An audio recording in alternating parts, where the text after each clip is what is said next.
Hi friends, welcome back my channel. দেখো, যেখান থেকে আগের পার্টটা আমি শেষ করেছিলাম ঠিক সেখান থেকেই শুরু করলাম। সেই সোলার প্যান্ডেল, মানে সোলার কাজ দিয়ে যে প্যান্ডেলটা ডেকোরেশন করা হয়েছিল সেই প্যান্ডেলটা দিয়ে আমি আবার দ্বিতীয়বারের মতন এই আমাদের চন্দননগরের জগদ্ধাত্রী পুজোর যে প্যান্ডেল হপিংয়ের যে এগুলো শুরু করলাম। আচ্ছা, যে প্যান্ডেলটা দেখিয়েছিলাম সেই প্যান্ডেলেরই এটি প্রতিমা। দেখো কি অনবদ্য ডাকের সাজ আর কি সুন্দর প্রতিমা, মানে দেখলেই যেন কেমন চোখ ধাঁধিয়ে যাচ্ছে। আর দেখো ডাকের সাজের ওপরে যে কাজগুলো দেখো মাথার মধ্যে ঠাকুরের ইয়েতে কি সুন্দর। এটা একটা রাজবাড়ির ঠাকুর, এটা খুব সম্ভবত হাটখোলা বা এরকম কোনো একটা রাজবাড়ির ঠাকুর। এটা এই জগদ্ধাত্রী প্রতিমাটা একটা বাড়ি, এই দেখো হাটখোলা ভুবনেশ্বরী তলা। এটা একটা খুব সুন্দর লাইটিং, যেটা কিনা একটা গণেশজি, আর ওনার হাতে লাড্ডু রয়েছে, আশীর্বাদ করছেন। এবং তুমি নিচে গেলে দেখতে পারবে, দেখবে ওনার যে বাহন মূষাকটি ওখানে আছে।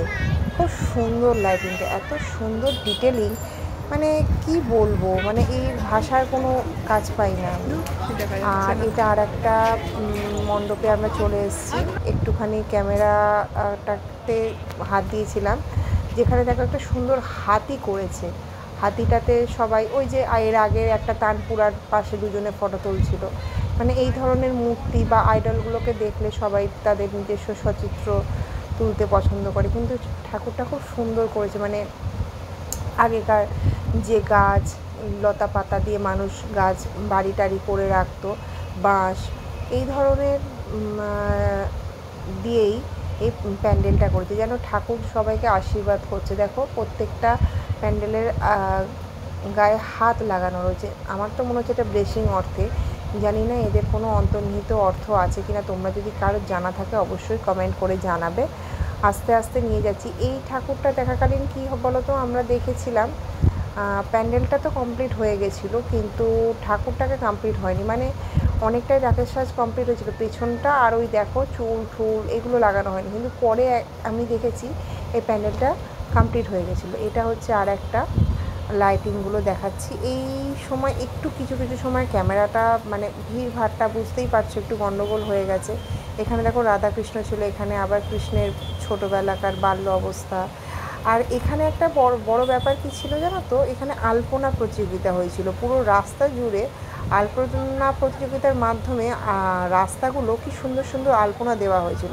এটা বাগবাজারে আমরা এসেছি, চন্দননগর বাগবাজার, যেখানে আলপনার প্রতিযোগিতার আমরা যেদিনকে গেছিলাম প্রাইজ দেওয়া হচ্ছিলো পুরো রাস্তা জুড়ে। তোমরা যদি যাও কেউ দেখতে পারবে পুরো রাস্তা জুড়ে আলপনা হয়েছে। আর প্রতিমাটা মানে কি বলবো, কি অসাধারণ উন্নত রেখেছে, এটা মানে আমার মুখের কোনো ভাষা নেই। আর এত সুন্দর ঝাড়, এই প্রতিমাটাই হচ্ছে মানে আসল। জানো দেখো কত মানুষের, লক্ষাধিক মানুষের ভিড়। হ্যাঁ, হাজারো হাজারো মানুষ, লক্ষ লক্ষ মানুষ সব বেরিয়ে পড়েছিল সেই ষষ্ঠীর আগেই রবিবার দিন। আমরাও বেরিয়ে পড়েছিলাম। এই দেখো কি সুন্দর সব লাইটিংগুলো তোমাদের সামনে তুলে ধরার চেষ্টা করছি, কিন্তু কী বলো তো, আমার অত দামি ক্যামেরা নয় তো, হয়তো তোমরা কতটা বুঝতে পারছি না। এই দেখো এটা শ্রী বিষ্ণু যোগ নিদ্রায় রয়েছেন মাতা লক্ষ্মী, তার পা মানে টিপে দিচ্ছেন, মানে সেবা করছেন। এইরকমই একটা খুব সুন্দর একটা আলোকসজ্জা দেখলাম। এরপরের আলোকসজ্জাগুলো দেখানোর চেষ্টা করছি তোমাদের। আমি তো এর আগেই বলেছি, আলোকসজ্জা দেখলেই আমার খুব চন্দননগরের কথা মনে পড়ে। দেখো পথের দুধারে এই চন্দননগরের জগদ্ধাত্রী পুজো উপলক্ষে মেলাও বসে গেছে। আমি সম্পূর্ণটা না দেখাতে পারলেও কিছু কিছু করে তোমাদের ক্লিপিংস দেখাচ্ছি। যেমন দেখো কত খাবারের স্টল রয়েছে, আর প্রত্যেকটা আলোকসজ্জা এত সুসজ্জিত, মানে যেন কি বলবো, যেন হৈমন্তিকা সত্যিই তার নিজের আলাদাই একটা ছাপ রেখে যাচ্ছে আমাদের জীবনের ওপরে। দেখো এটা আর একটা প্যান্ডেল, এটারও তখন মোটামুটি কাজ হয়েই গেছিলো না, এটা মনে হয় পুরো কমপ্লিট প্যান্ডেলই আমরা দেখেছিলাম। আমি আস্তে আস্তে তোমাদেরকে মন্দির মানে প্যান্ডেলের ভেতরটা দেখানোর চেষ্টা করছি, আর তার সঙ্গে তোমাদের একদম প্রতিমাটাকে যাতে তোমরা ভালো বুঝতে পারো তাই জন্য আরও কাছে নিয়ে যাওয়ার চেষ্টা করছি, কারণ বলছি না লাইটিংগুলো এমনভাবে দিয়েছে যে বোঝা যাচ্ছে না। দেখো কি সুন্দর পেছনের চালচিত্রটা আবার ঘুরছে, মানে একটা ওই চক্রের আকারে।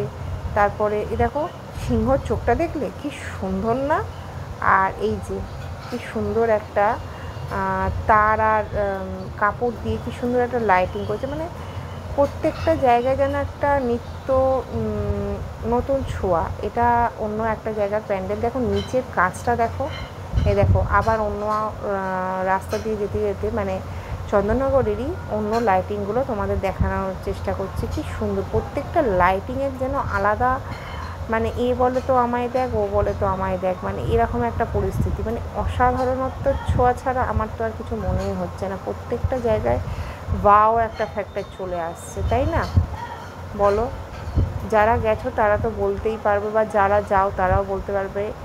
এবং যাদের কোনো কারণবশত এবছরে যাওয়া হচ্ছে না, বা দেখো আমিও সম্পূর্ণ ঠাকুর চন্দননগরের কমপ্লিট করতে পারিনি, অনেক ঠাকুর আছে ওখানে।